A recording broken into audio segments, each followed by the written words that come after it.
It's time to put on your base trim. Now, some of you may have noticed that your nightstands could wobble just slightly back and forth. The base trim, these three pieces on the bottom, will help prevent that. Now, all of my base trim is the same size whether you're doing a single or a double nightstand. However, I do give you the option of 4 different styles. Both of these nightstands have the same style. That was done with this pattern right here. So it's my simplest style that I have, and it's even labeled easy. Means it's just the easiest one. Now there are 2 more that are considered a medium. This is a medium one. Okay, it's labeled there for you. And another medium as well. And the last one I consider hard, this one right here. It's a little more ornate, means a little more work on the bandsaw.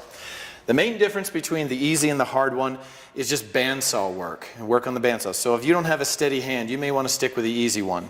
If you're a little more ambitious or feel like you've got a good grasp on holding boards and cutting them in the right direction, try a hard one, and they all look great.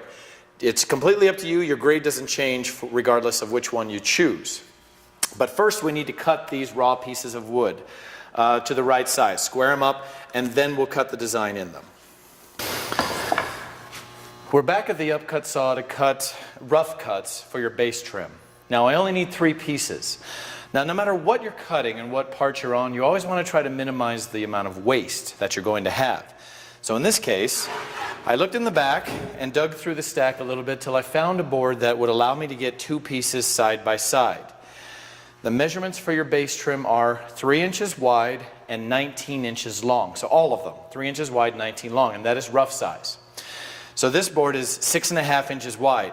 That's enough to give me a 3 and a 3 and still have enough to joint the edge off. So if you're looking for wood wide enough, choose 6.5 to 7 inches. Or if nothing is that wide, choose something that's closer to 3 to 4 inches so that there's less waste. We try to minimize it as best we can, but we're slaves to the fact of whatever they send me from the factory is what I've got.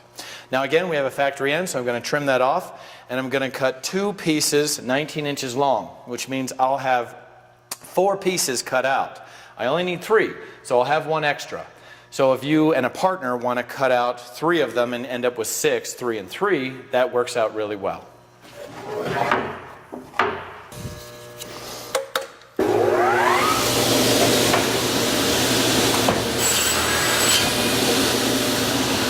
Doesn't break, so I'm good. So set it to 19 and cut 2 pieces.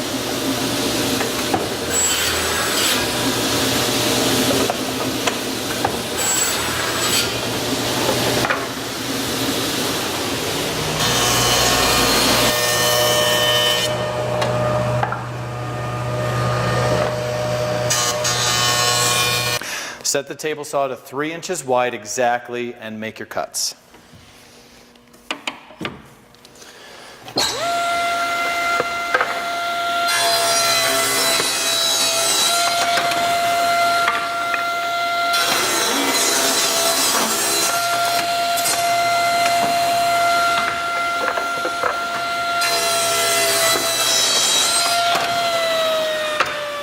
So I've got my 3 boards, I've got enough for 1 more, and again I would just set it to the side. Somebody who may need it can pick it up and use it, otherwise we'll put it in the bin for someone to pick up there. Now we plane them down again to 13/16 just like we have a few times. Open the gate, make sure the air is on, and then lower it 1. If the gap is there, you're set to go.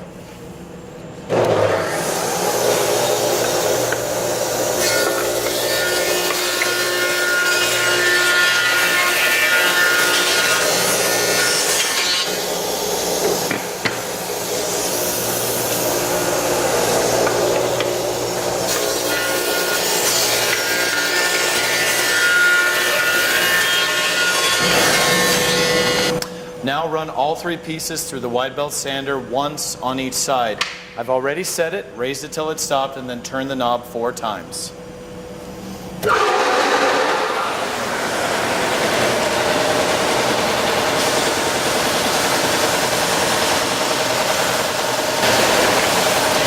Turn it 4 times and do it again.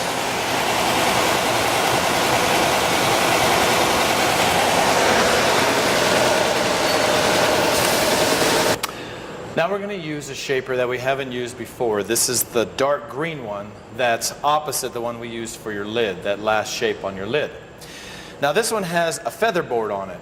Basically it's a spring that's going to hold your board down on the table while you cut.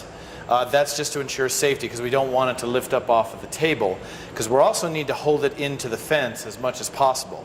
The blade on there is about that big around, but it puts a decorative edge on there as you run it through, always from the right to the left. So before you start, make sure you've got a backing board, a push stick to push it through, so I don't get my hand inside. The push stick typically will be found on the machine, or maybe just in the back of it, it's right here, or you'll find it on the jointer. Sometimes we put it back on the jointer. Now here's how you're going to do it. Figure out which side you like best. Now, I don't really like that very much, that little defect. This side looks good, a little not, no problem. So I'm going to put my good side down and I'm going to push it through. But I'm going to take this push stick, it has a little hook on the back, and push it through that way. That way I'm holding it into the fence the whole time. I don't want to go halfway, stop, put the stick on and then go, because once you stop it tends to burn right there, because now you're going too slow. So we'll turn it on and push them all through one after another.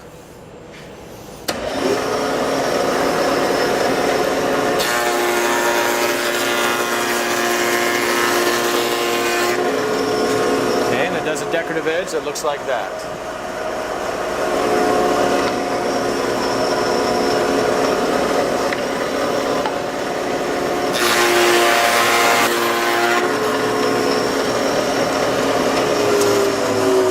Finish and you don't like the edge, the cut isn't straight for whatever reason, go ahead and do it again as many times as it takes.